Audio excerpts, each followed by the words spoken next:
Welcome back to Lawfully Chaotic, Season 2, Episode 17. We are back tonight.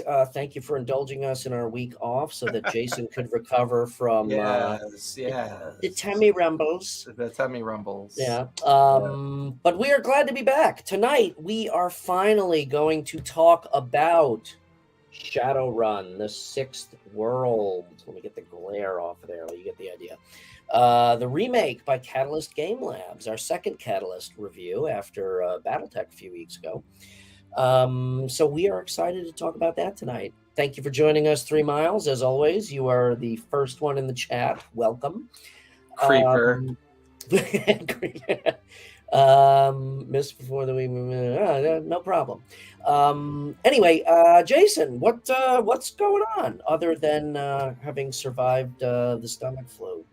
It's been an interesting study. Well, researching Shadowrun really opened up my mind to the way that publishing houses now kind of manage all these different game publications. Mm-hmm. It's almost like Avalon Hill threw up 25 years ago.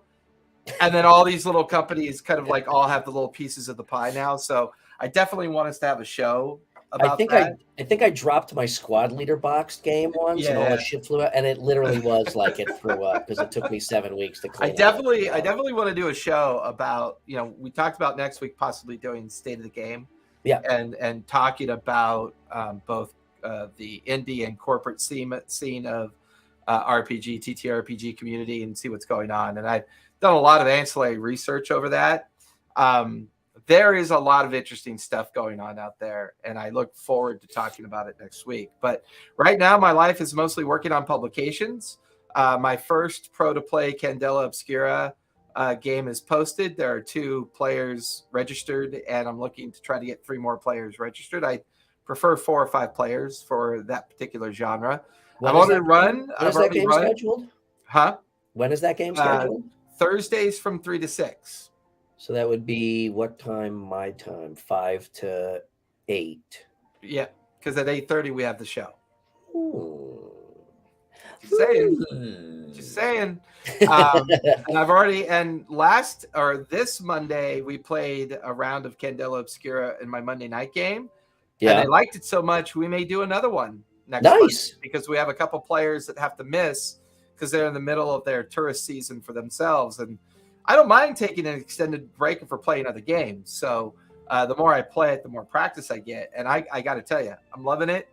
Watching them hash out the action economy the way they did. Mm-hmm. They have found a system I am fascinated by, and I hope to fall in love with.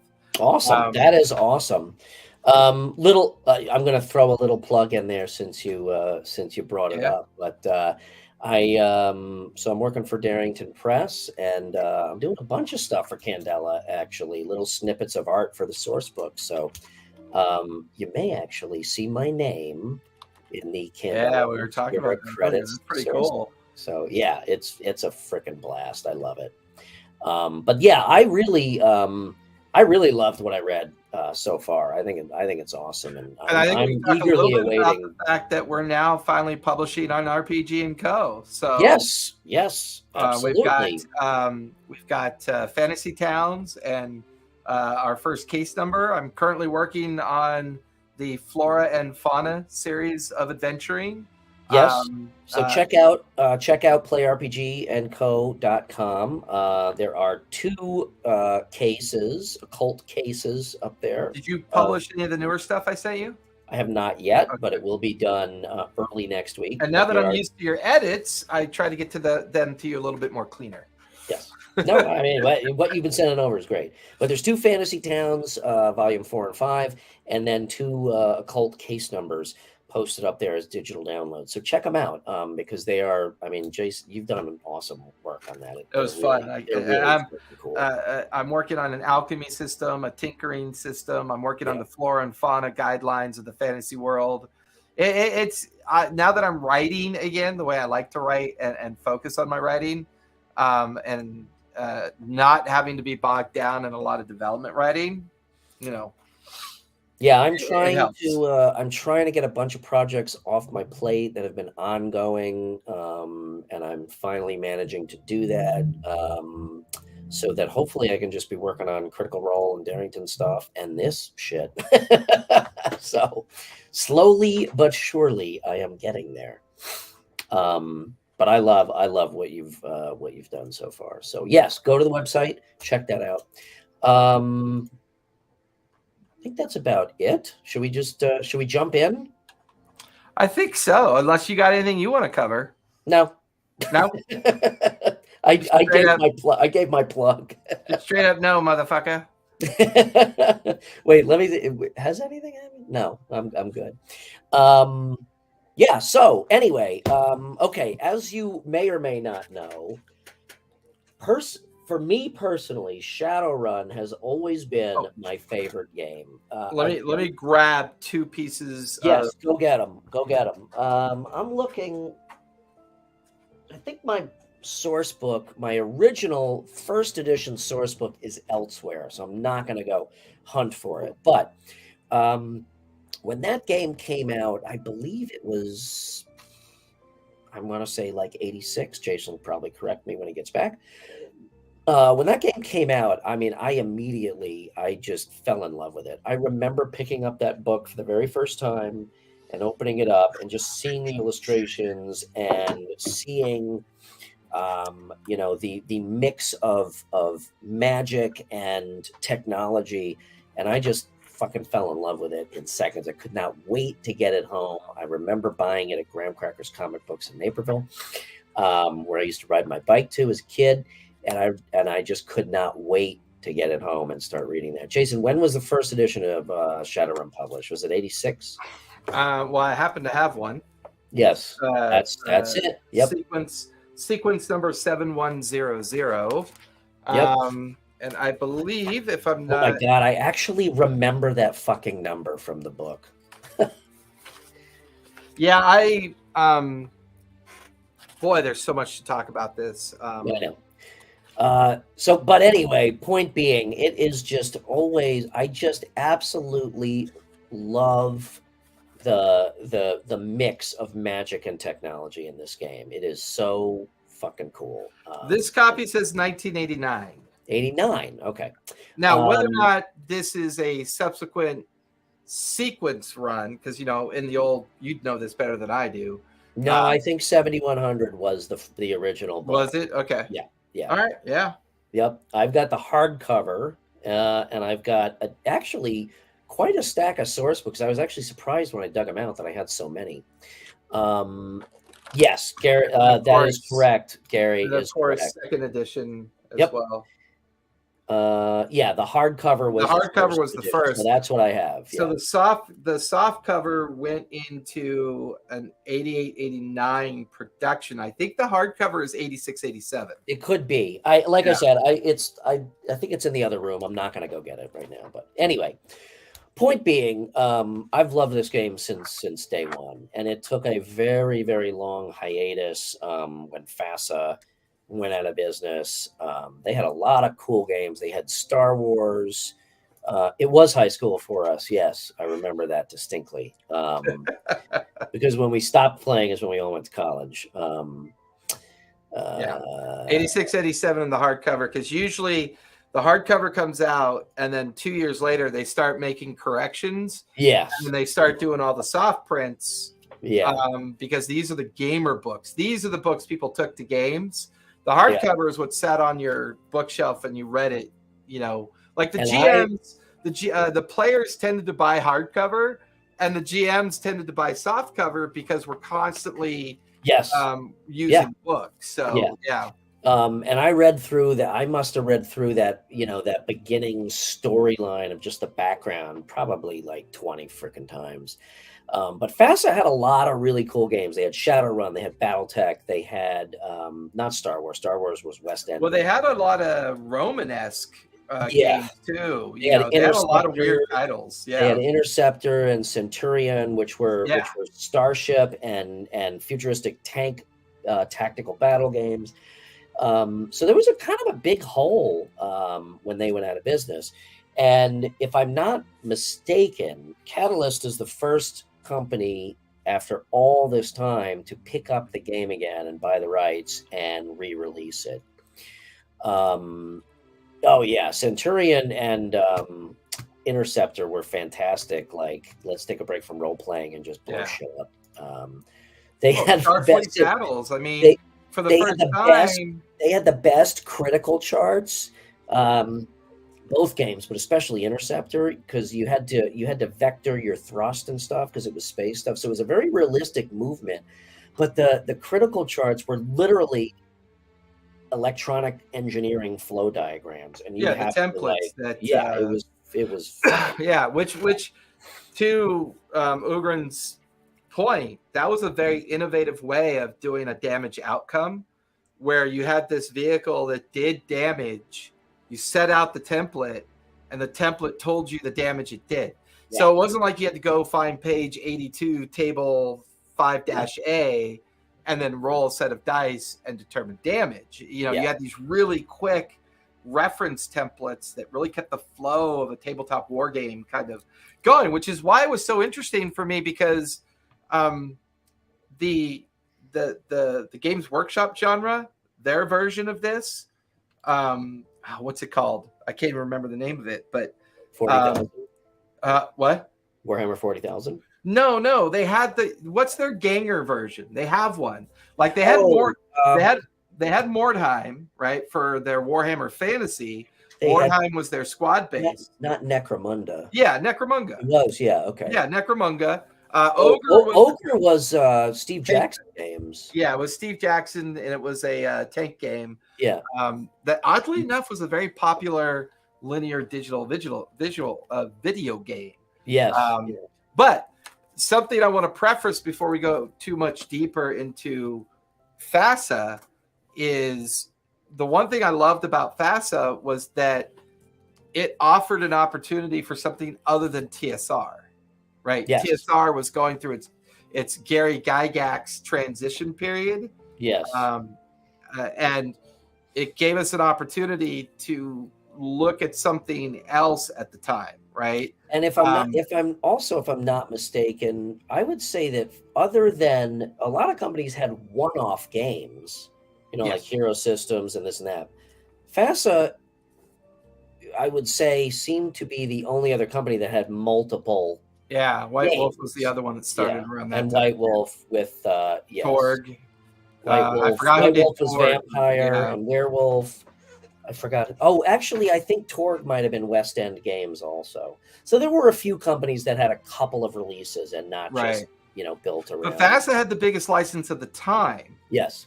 Next to Dungeons and Dragons having their licenses being bought up for purposes of third-party use, but FASA had gotten their hands on Star Trek.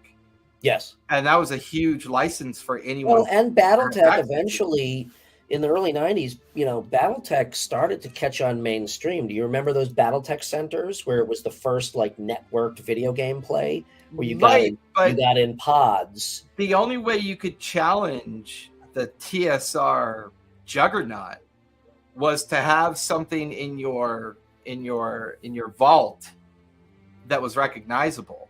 Yeah. And everybody knew what D&D was. Everybody knew what Star Trek was. And the fact that they had such a kind of, such a very relevant cultural representation in Star Trek, it was interesting, to see. Yeah, the recycled tanks. That's the one I'm thinking of, Gary, was the one downtown. Yeah. I think we did that at least once, if not a couple times. Yeah.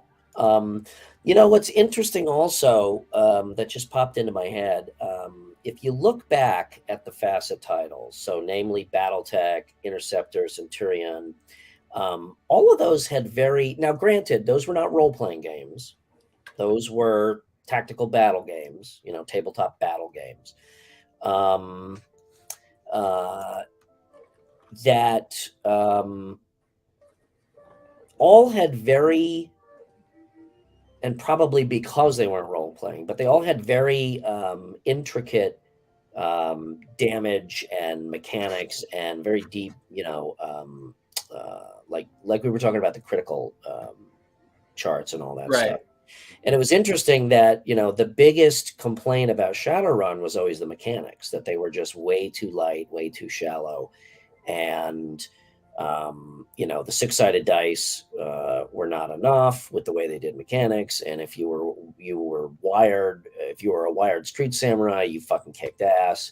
If you were a decker, it was like you split the party up and you got one person in the matrix and everybody else is doing one thing and that person is sitting on the side. If you were a rigger in a vehicle, you were basically waiting around till the end of the combat to get in the car. So it was a very kind of fractured, I don't want to say fractured mechanics, but it wasn't a very integrated system in terms of party play. A good way that I was culturally coming to what you just kind of came to is that if you look at their titles, right, they did Crimson Skies, Renegade Legion, Vor, Earth Dawn, Demon World, Star Trek, the role-playing game, and the Doctor Who role-playing game, right? That's a facet title as well. Uh-huh. If you look at the majority of their titles, they were tabletop war simulators, especially Battle, right? Yes. Oh, yeah. And what Shadowrun First Edition felt like to me was that first attempt at writing an RPG. And what they did is they took the mindset of a precognitive type of character, like you would a light tank or a heavy mech or a medium-sized mech, created that character, minimized the abilities, minimized a lot of the crunch down to the basic necessities of interactive rolling of the dice pool, and then crossed their fingers that people who ran the game knew what they were doing. They put all the onus on the GM, and that's a huge mistake. That's a titanic mistake they did with. Yeah, we were lucky because, and Gary, I give you props for this because Gary was an accomplished, game master even way back when. So we basically forced him to run the game for us, whether he wanted to or not. But because of that, we were lucky that we were able to play the game and enjoy it. We played it for a while. We had a couple, at least one ongoing campaign that I remember. And we really enjoyed it, but it was, like their first initial go. Yeah, you did, man. Mostly because we wanted to play, so we forced Gary to run a lot of shit. Their first official go was Star Trek, the role-playing game in 1982, right? Oh, wow. I didn't know that. They then did Doctor Who in 85. They did Mech Warrior in 86. And then they did Shadowrun in 89. Was Mech Warrior in 80? Mech 86, yeah. Mech Warrior was 86. Because BattleTech was in 85. Okay. Right. I thought there was a bigger window between BattleTech and Mech Warrior. So they had bifurcated their themes into role-playing games, board games, and miniature games. Like Warhammer Fantasy, Warhammer 40K is a miniature game. It's not a board game. It's not a TTRPG or RPG. I mean, it's a miniature game, right? You play with miniatures. Yep. But what I thought was interesting with Shadowrun, unlike all the other attempts, Shadowrun First Edition created character presets. Like the character presets seemed kind of like predisposed, and therefore you just picked the right presets and then you ran within the way that the game was run. Now, what I've been enthralled in with the whole Shadowrun universe is the lore. And I think what's interesting is because it's not people are descendant from the Mayans and the Aztecs. And I don't know if it's tasteful or not. I haven't decided yet. I've done a lot of research on it. Version? Well, in first edition, they used the lore of the Mayan calendar to be the predisposition of how magic gets back into the world.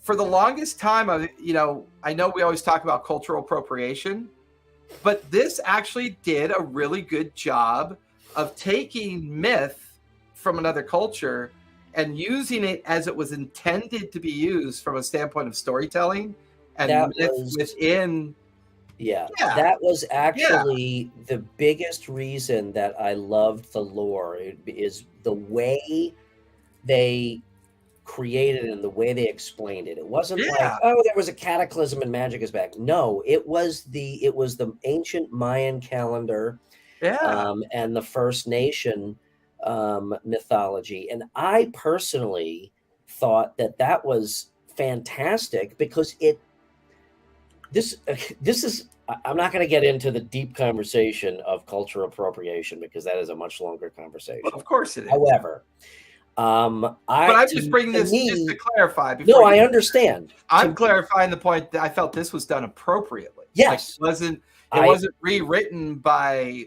a white. I totally agree. And what it did was it educated people that these were actually things, because not a lot of people. It's funny because I had an art. My major in college was art, and a big part of that was art history. I had more hours of art history class than I care to remember, and even as an artist, I can tell you that mostly because of the teacher, it was boring as fuck.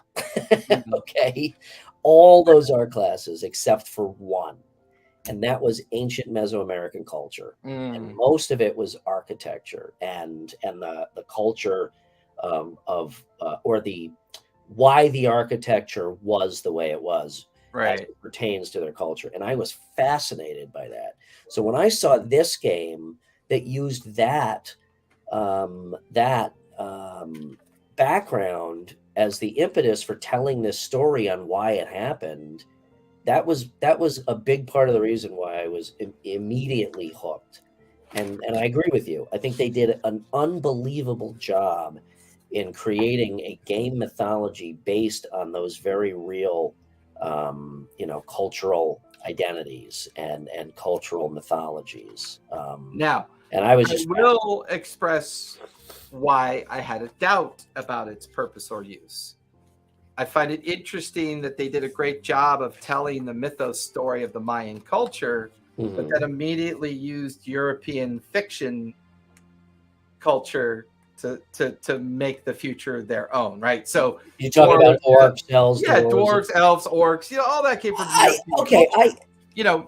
culture would have had plenty of opportunity. It's a fair point. I think, though, to be fair, I think that is what gamers. Well, that was the fantasy idea, right? This is more of a reflective approach to understanding how. That too. It was like, Seattle is this island in and of itself, and it's. So the argument I made for my research. This was the argument that I made for my research. Yeah. Shadowrun is the most expressed cultural game ever written through a versioning system. Now, when you say a version, what do you mean by that? When you version say 1 through 6. Okay. Right. So we have 6 versions of this game. Right. The one thing that this has that no other game really has is it has a contextual beginning and end through its versioning system, through cultural influence.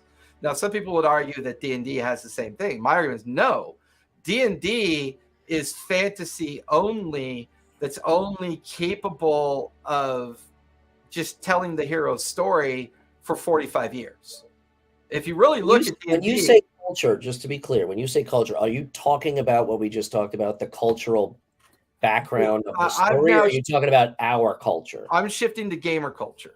Okay. And societal culture in its interpretation of Shadowrun, and why I think it's a perfect example of how social culture that plays these games, right? Social cultures that play these games are baked into the progression of these games coming out and who plays them and who doesn't play them. And the reason why the research brought me to that is that every version was a transition period of culture, from the 80s to the 90s to the early 2000s, until the super crunchiness of Sixth World. Like, if you read Sixth World, scabs on your arm have rules, right? Like, and what this 6th version game teaches us is that somewhere in there is the better version than all the other versions. However, from a mechanical standpoint, it's only true to a point, right? If you look at Sixth World lore and how fucking cool the lore is in Sixth World, we are back to that substantiated problem that games run into, which is they write something that's really good. Their process of improvement is crunchy, crunchy, crunchy, crunchy, crunchy, crunchy.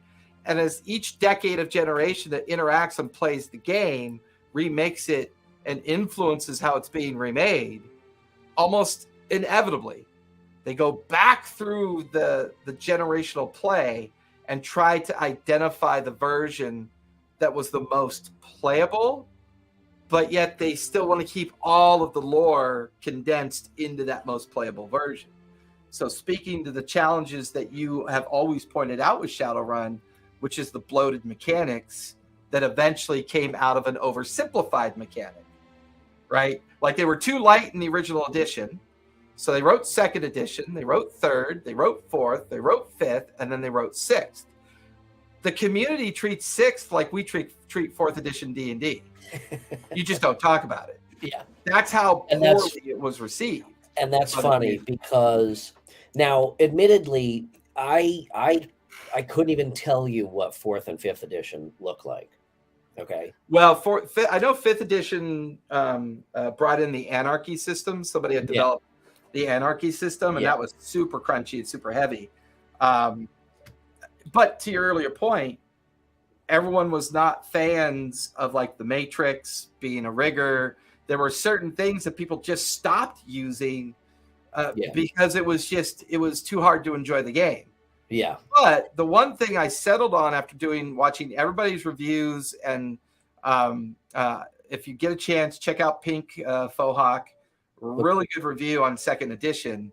I do like second edition the best from a mechanical standpoint. Mm-hmm. But I love sixth edition world lore when it comes to the lore. And I think if you put those two together, you have a great game.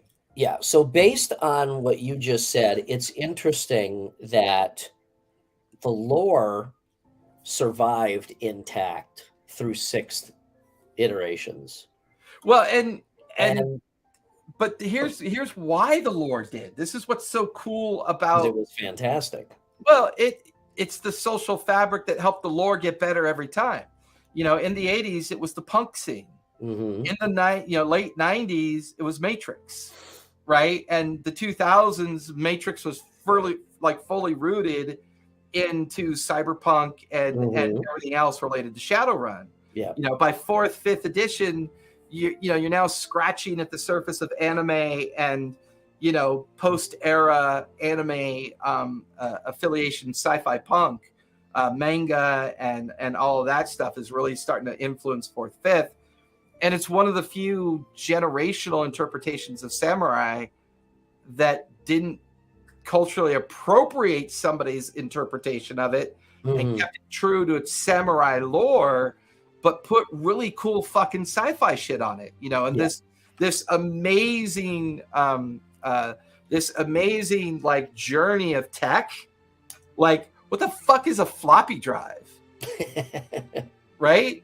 In the 80s, a floppy drive was everything you could see on Star Trek. It was fucking cool. A medical pad that you waved over somebody and they were healed, right? That was in the fucking 70s when they came up with that. Yeah. So this game was forced to be reflective at a societal level because it was so integrated into the technology sci-fi portion of it. It was, but what amazes me is that even in today's cultural landscape, they didn't sacrifice any of that lore, and they kept it there intact. And it is just as good as it was. Well, I'd say they even did better by adding to it. Yeah, absolutely. They kept adding to that, and then what they did with Shadowrun that I think was brilliant, they introduced magic. Yes, that's just fucking cool. Yeah, absolutely. The fact that you could play a cyberpunk, dwarf with a panache for having to live your life through VR goggles, and you have a a liquid bag on your shoulder feeding you constant, like, adrenaline chemicals to keep you alive, because you could only ever exist for up to 6 months before you pass on. But yet you exist in this kind of insular reality of a sci-fi punk magic environment where the corporations run everything. Politics is a dystopian past that's burnt in the rubble piles of nuclear waste, and everything's run by Pepsi and Taco Bell. And my point is that who would have thought that 30 years, from its first inception, I mean, it is still poignant today, if not more so. And that's true, because the reason why it wouldn't work for Cyberpunk is because Cyberpunk doesn't have a magic lore. So it's not like you could just suddenly drop in magic, Right. And this is another good example of why Shadowrun is essentially probably the best sci-fi fantasy game you'll ever play. Yes. Because of the lore. Yeah. And the only other argument I have is that you could probably use the Fate system. You could use Apocalypse. I mean, you could even use Cortex. You could probably even get away with other core rule systems. Hell, you definitely do with GURPS. And herein comes the mechanics aspect of the game. Now, I have not played this yet. Okay, I have, and I know you have the starter box. I bought the rule, which we'll talk about why starter versus core is important to understand. Yeah. So we both talked about how we're liking more and more the dice pool mechanics, which they do use, which I think is great. They mostly use Edge, right? Is their main thing. So you have dice pools, okay, that are big. So here's what I'll say in just skimming over the reading over the mechanics at a general level. I like that they are more detailed, because that was the thing lacking in the earlier editions. However, until I sit down and play, they actually seem very confusing. Yeah. Well, and I've always said I like intricate mechanics systems, but that doesn't always mean confusing. So you have dice pools, okay, that are as I understand it, that are a combination of certain attributes and skills. And then you have edge. So you have an edge. And edge is like intuition or luck, or, just the heroes, like, Indiana Jones swings on a whip across the pit, and it's just that movie magic, if you will. Right. Now you have an edge ranking, and your edge pool can go up and down, and edge can also be rewarded by the GM for anything, role playing, storytelling, whatever, which is really cool. So edge adds to your dice pool, but there's a number of mechanics, and I almost started getting flashbacks of Warhammer 40,000, which is like, it takes 20 minutes to resolve one shot, because of all of the fucking layers upon you can be an edgelord. Yeah. The layers upon layers of, okay, first I need to see if I hit with the weapon, and then how accurately I hit, and then how powerful the hit was, and then you do the defense, blah, blah. So there's a lot with the dice pools. So you've got the dice pool. You can add edge to that. You can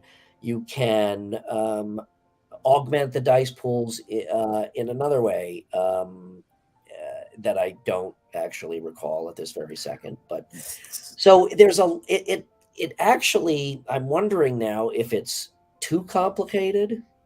And I won't know that until I actually sit down. Well, one thing that's interesting about it that I like, because I think in general across all editions, the core dice system they used was, 1, 2, ones and twos are bad, 1, 2, 3s are bad, 4s and 5s you can get away with it, and 6s are great, right? So, their idea of the glitch system, whether you kind of glitch versus a catastrophic glitch, right? Which is their way of, which is basically like a critical fail, right? So, if you're dependent on an agility roll and your score is a 4, that means you get 4 extra dice in your dice pool, right? Or you get 4 dice in your dice pool. let's say the weapon you use gives you an extra dice, and let's say the weapon you use gives you an extra edge, right? If it's an agility focused weapon, it might give you even another dice, right? So now you might be throwing 5 or 6 dice to resolve a shot, right? And if I remember reading it correctly, it's an aggregated high versus low. So, the cascading 6. And that's in here too. I forgot what it was, I forgot what it's called, but you can augment a roll so that if you do roll a 6, you keep rolling. Right. So that's carry over. And what I like about this is that in general, every single system out there is all following the same core principle of a dice roll. And that is a degree of failure, degree of success in their dicing system, right? So GURPS, low is good, high is bad. In these D6 dice pool systems, 1, 2s, and 3s tend to be bad. 4s and 5s are mixed, and 6s are great, right? So whether it's daggers in Daggers in the Dark or whatever that one is called, does the same thing with they use a pool system that's not Edge, but I forget what it's called. They use a pool system, so you have Edge. Like even Critical Role uses Gilded, right? They have a Gilded pool, Gilded die as part of their pool. So if you really look at a lot of these systems that are out there, degrees of success and failure tend to be the core nature of their activity, right? With one exception, D&D.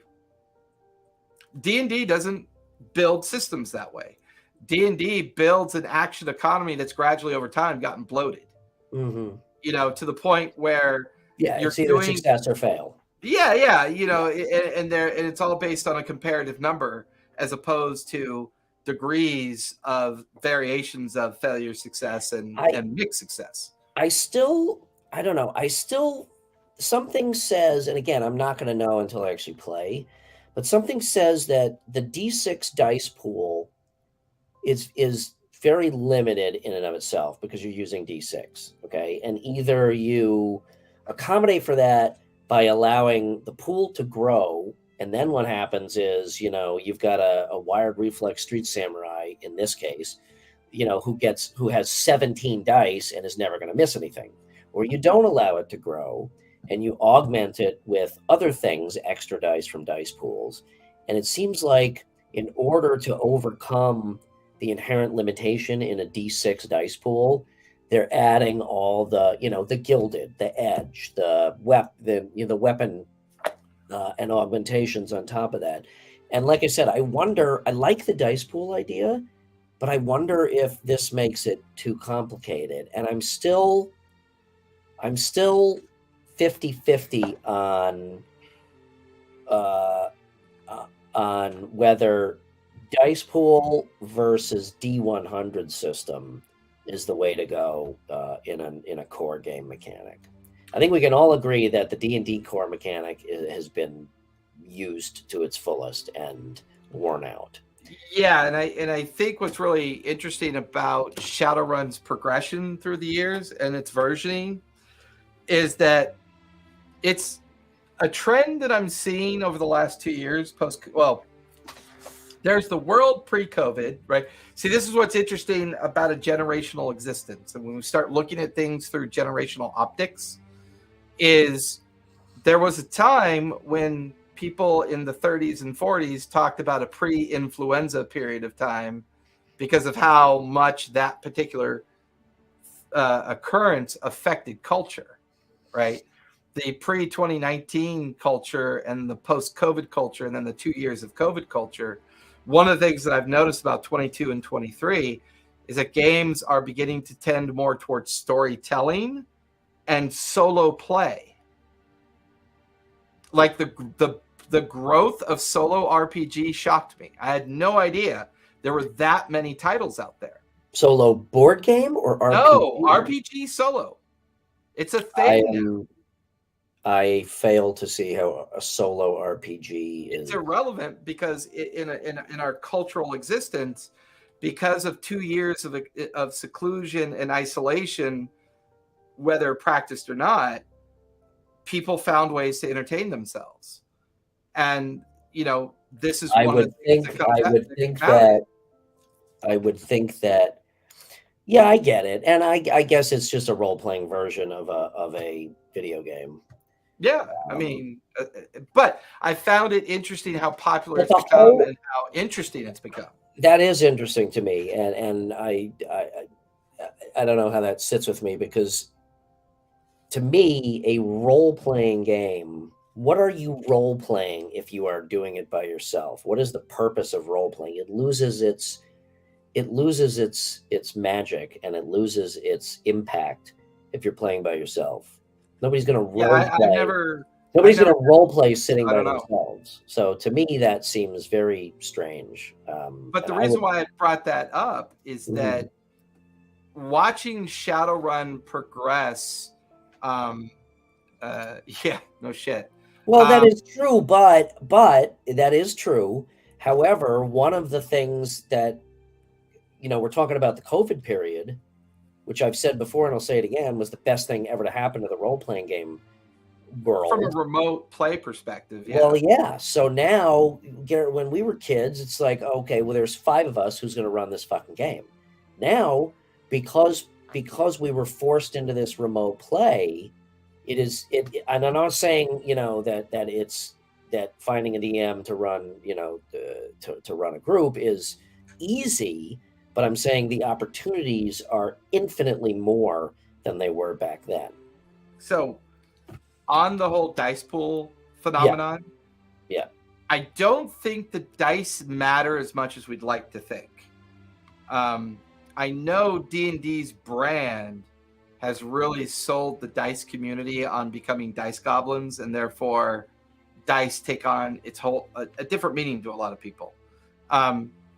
Systems that have degrees of failure, mixed success, and success don't need a dice system to support that system. Any dice system can support that system. You can roll a 01 through 15 and that's failure. You can roll 16 through 52 and that's mixed success. You can roll 63 through 78 and it's mixed success with a degree of success.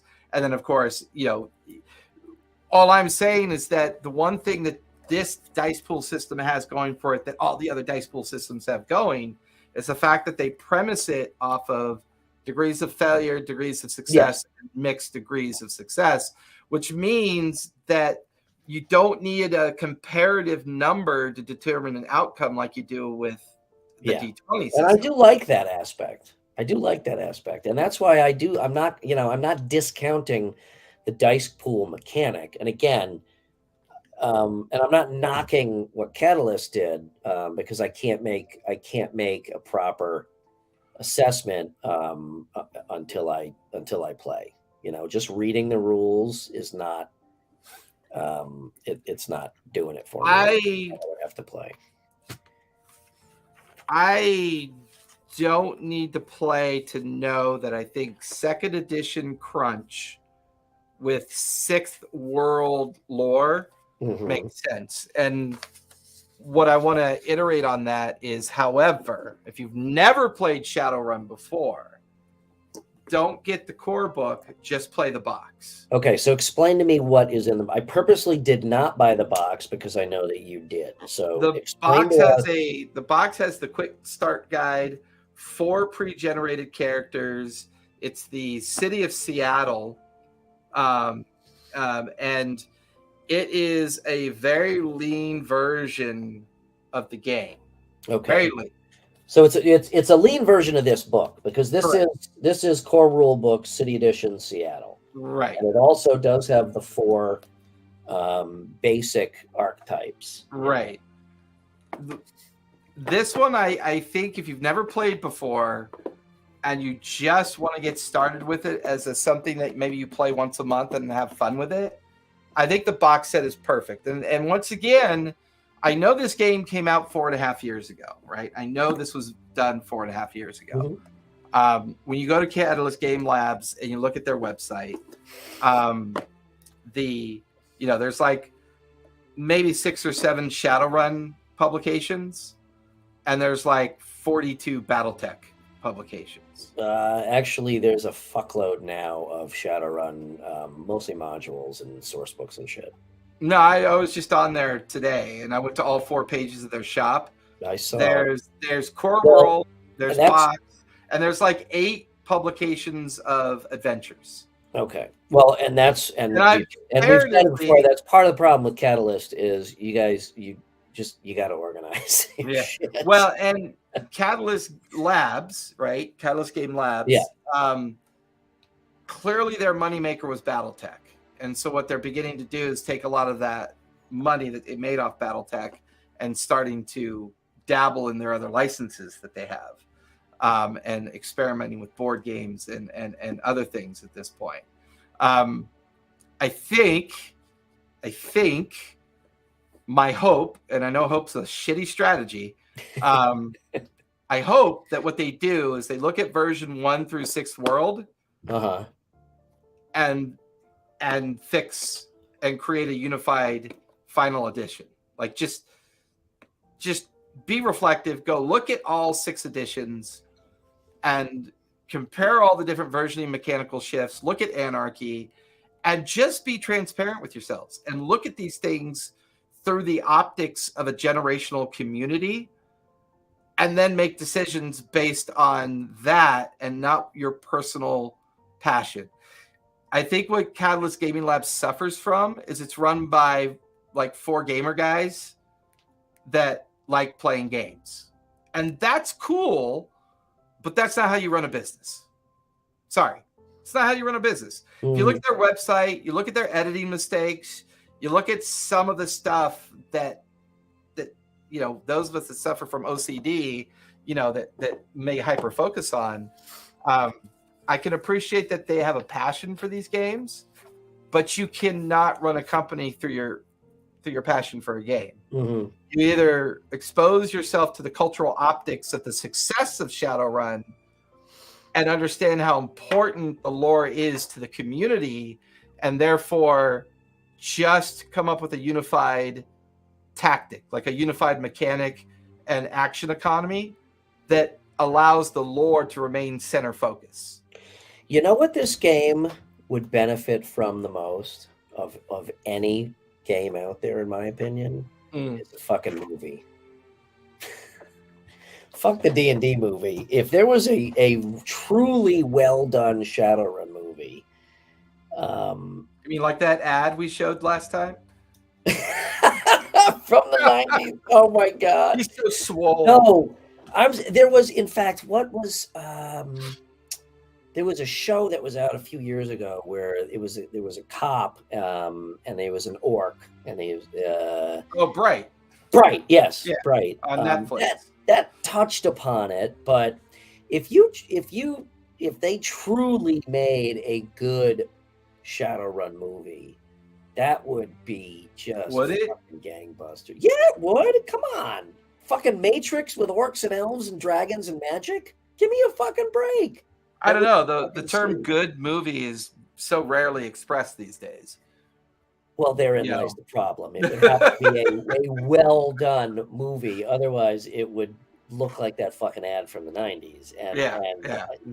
If I saw a trailer for a Shadowrun movie, I would probably have the same reaction that I had for the D&D one. Where series, although it didn't have fantasy or technically magic in it, but if they did I think Shadowrun would be best served in a animated environment. I think.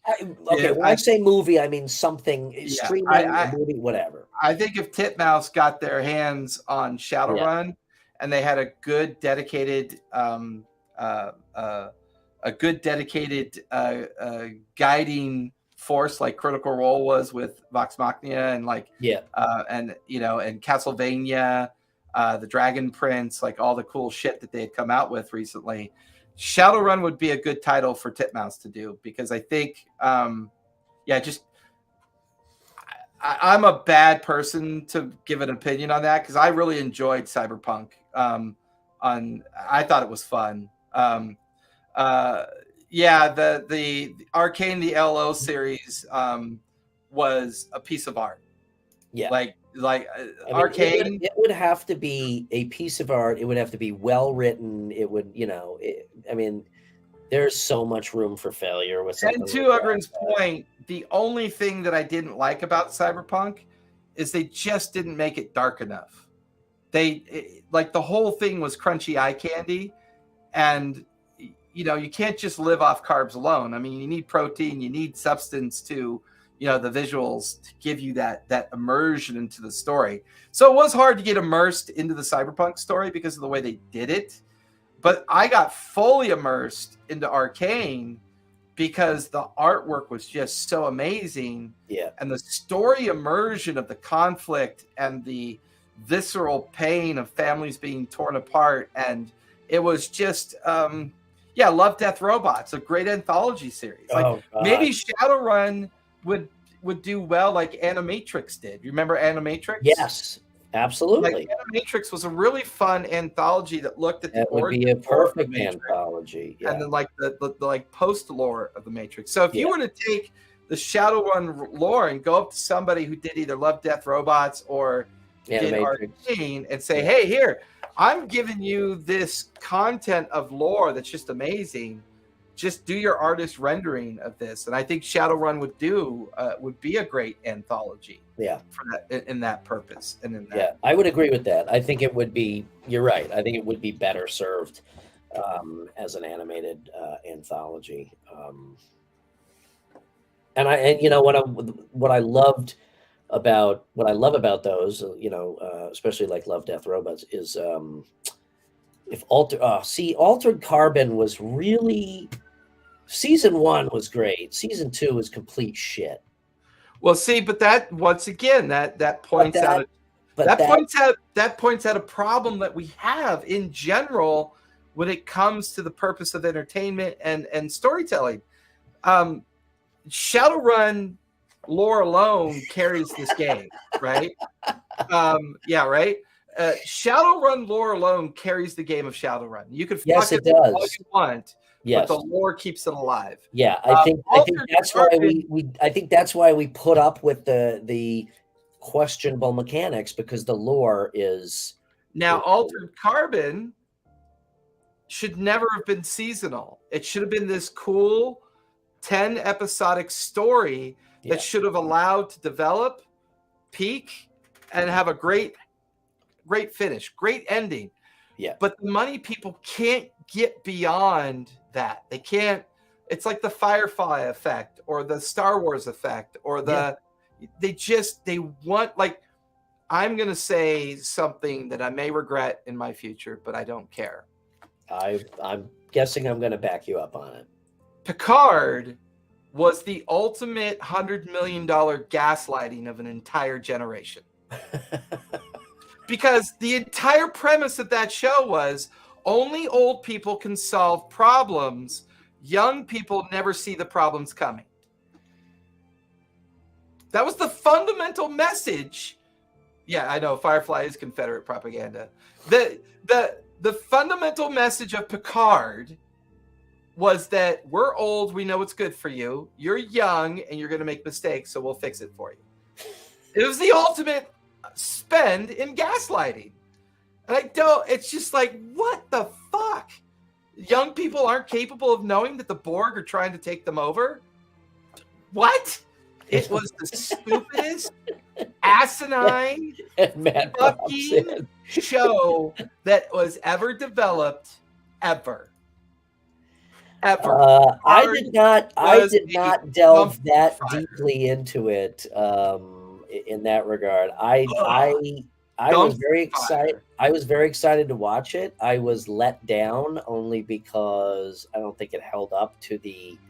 You don't like watching a 25-year-old person with a bald cap on run up a flight of stairs that's supposed to be Picard? I can't imagine why. Yeah.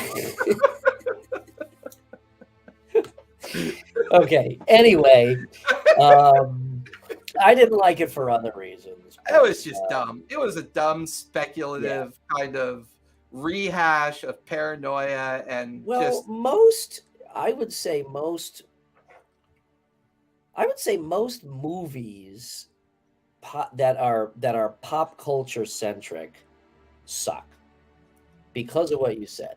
Because because of the money. Okay. Yeah.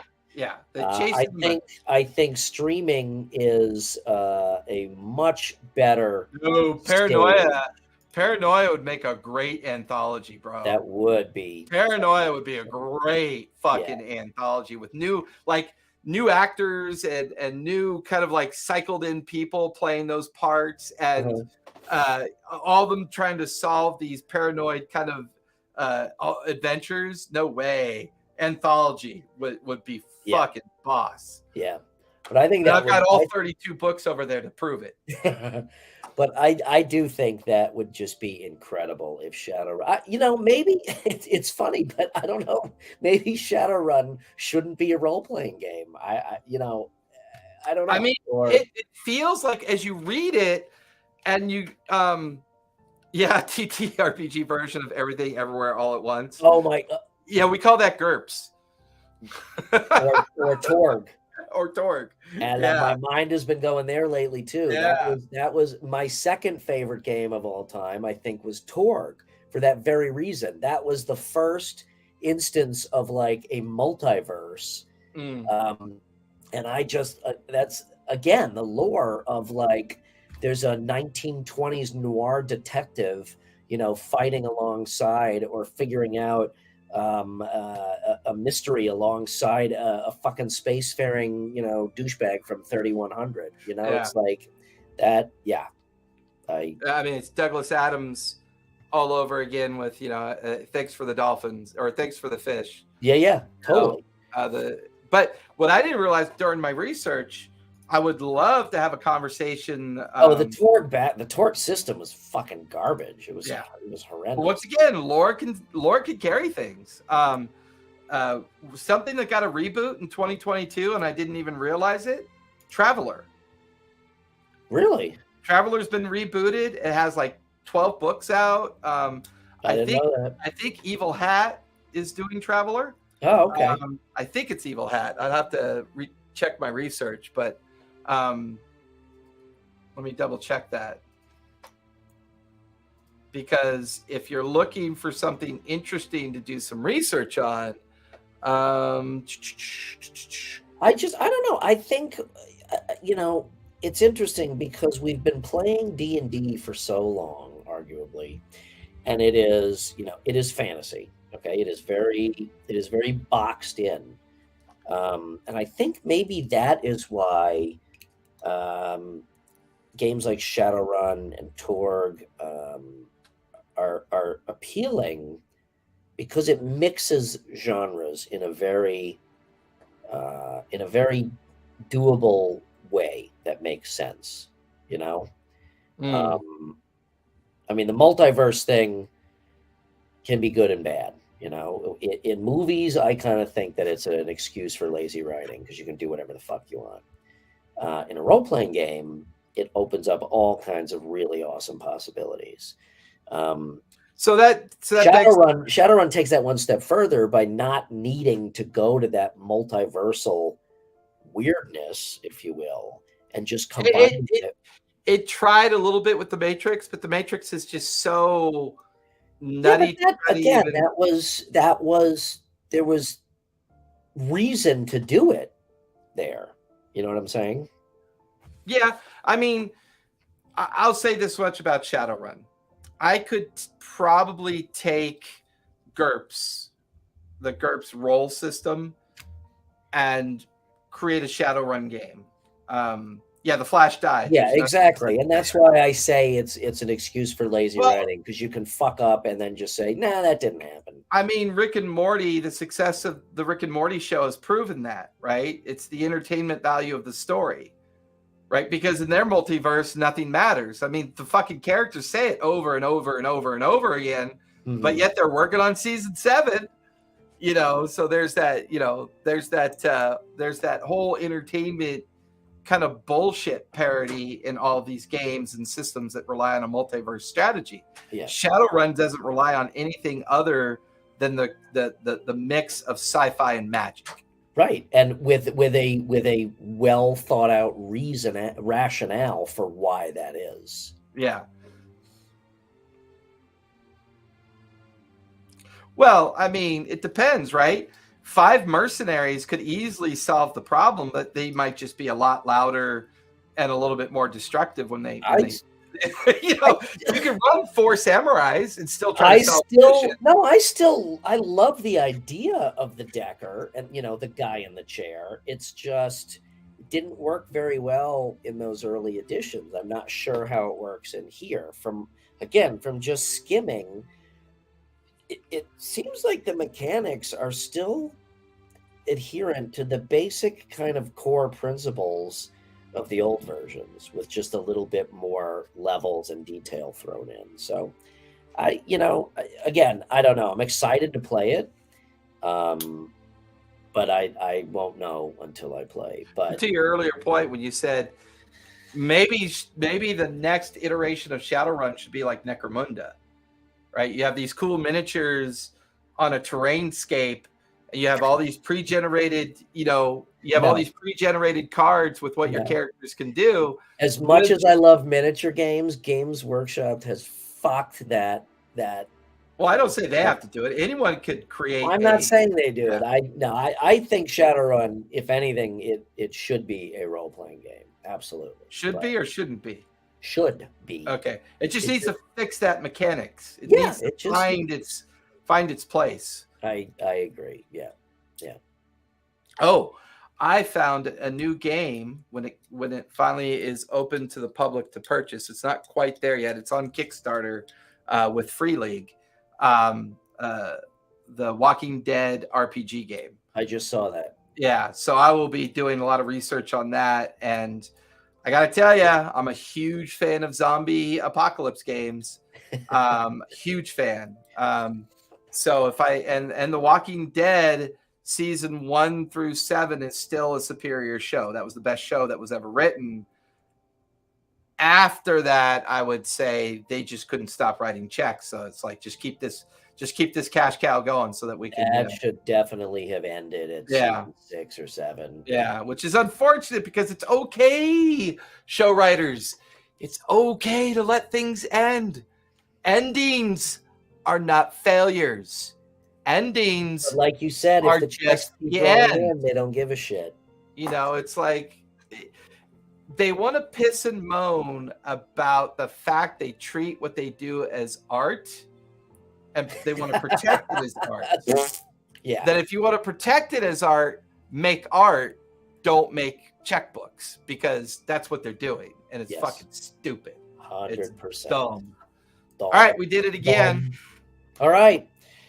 So I'm not sure what conclusions we actually came to, or if I will say that they have 6 great potential volumes of workable mechanics, but what they have is probably the best lore that still holds up to this date. I mean, even if you look at their 80s punk dystopian idea of cybertech all the way to its modern version of Sixth World, the lore remains intact. The crossing of fantasy with technology and the idea of corporate overlords and the cyberpunk rebellion continues. The lore is still good. It's still great. It's a lot of fun just to read the lore, even if all you do is ignore the mechanics. The artwork is fun. Everything lore and content wise is great. Why this game has never found a system it can kind of adhere to be friendly in its use. I will say though, if I do run a Shadowrun game, it's going to be with Sixth World lore, and I'll use 2nd edition rules. I would like to try Sixth World as it stands. And if you want to watch somebody doing some great 2nd edition live play, check out Pink Fohawk. He's only got a couple hundred followers, but it doesn't matter. The guy, they have a lot of fun. It's vulgar, it's rude, it's crude. It's just they do 2nd edition Shadowrun. Okay. And it's pretty fun. I would venture to guess that the reason the mechanics have never got out of the got out of the quagmire, garage, so to say, is because they were written in edition 1. Okay, and you can't fault that. It was, hey, let's try a new set of mechanics. But I kind of feel like it's just been iteration after iteration of trying to improve those core mechanics, and maybe those core mechanics are just faulty at the core. So needless to say, I'm taking home some light reading tonight. I'm going to finally delve into the deep mechanics of 2nd edition. Yeah. And I think I'm going to come up with a house system that will make it playable. Because you've seen my games. I mean, some people have told me I could take a pile of shit and make it playable. So everything's playable. Everything's playable. A master shit molder. I am a master shit molder. Yeah, that's M-U-L-D-E-R. M-U-L-D-E-R. Shit molder. Molder. Yeah, I kind of feel like the game is deserving of a complete out of the box relook at a core system. But again, I'm not panning it. I do want to play it. But I totally agree with you that they have maintained the lore. I have saved the reference material of 10 different systems, between GURPS, Fate, Apocalypse, Cortex. I mean, there's all of these systems that may apply. The nut to crack, the ultimate nut to crack, which they have written a 5e D20 rule set for Shadowrun. They've written one. It exists. It's not very popular, but it exists. There's no not trying. They've all tried. The question is, why is it not working? And I think we can definitively say the lore will work forever. It's figuring out how to play it so that you can continue to enjoy the lore while you're playing. It may very well be the lore that is holding back the mechanics, because fighting with a sword is so fucking different than driving a car away from the scene of a crime or jacking into the Matrix. It could very well be that it's really hard to come up with a system that is balanced across all of those skill sets. I still think you and I are going to write a system, and I'm still convinced that an open skill tree with a very wide range, a la Middle-earth role-playing, D100, is the way to go. By the way, there is a Lord of the Rings. So here are some up-and-coming games that we'll hopefully be talking about in the near future. Cool, shoot. Blade Runner, Alien. I still want to tackle Alien RPG. Lord of the Rings role-playing, 5th edition. There is Tales from the Loop, which I think deserves some time. Oh, yeah. Forbidden Lands, Symbarium, Mork and Bork. I have Mork. I have Symbarium. So Mork and Bork also has Cyborg, and now they're getting Pirate Bork. I saw that. So I definitely want to take a look at the Mork and Bork, Cyborg, and Pirate Bork series and see what that's all about. I haven't looked at that yet. And then, of course, Crusader Kings, which is one of those interesting ones that people just don't really talk about anymore. I would also say that another one that I want to kind of tackle is I'd like to revisit Firefly, why it hasn't gotten a new edition yet. If you want to know about what the culture of gaming is rating the 10 through 20 top games right now, go check out dicebreakers.com. We review things from a different kind of lens when we're on this show together, right? We like to talk a little bit about mechanics, but we also like to talk about the origin story of lore and how they affect things culturally, and the difference between favorable memories and nostalgia. And while nostalgia is more dangerous than understanding generational play of these games and what does it mean to transcend through so many different generations of play, from your youth to your preteen to your teen to your 20s, your 30s, and then eventually into your senior years, post like 60, 70, and how important gameplay is to our society and our cultures.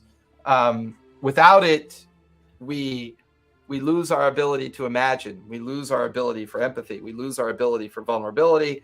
We lose our ability to discourse and communicate with each other. And I will always tell anyone, whether it's a board game, card game, miniature war game, tabletop, or RPG game, just figure out some time once a week to play a game, because it is always going to change your life. It will change your life.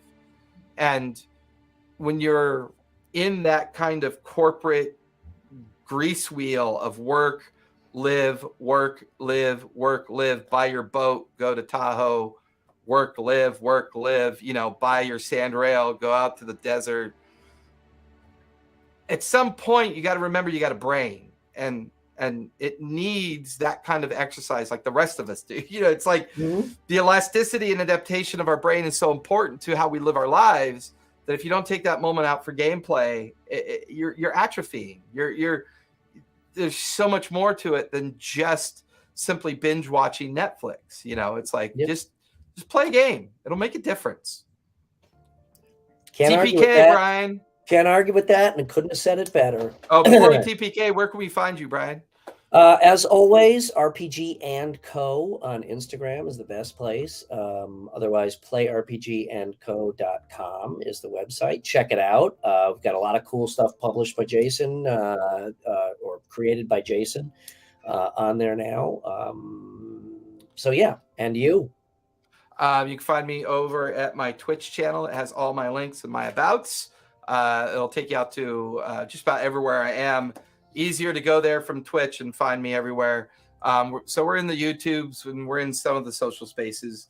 I am a professional pay-to-play DM. I currently run 8 play games and 2 private games. You can catch us on Monday night, Tuesday night, and Sunday night on Twitch. Awesome. Okay. TPK. Tell a story. Play a game. And be kind. Good night, everybody.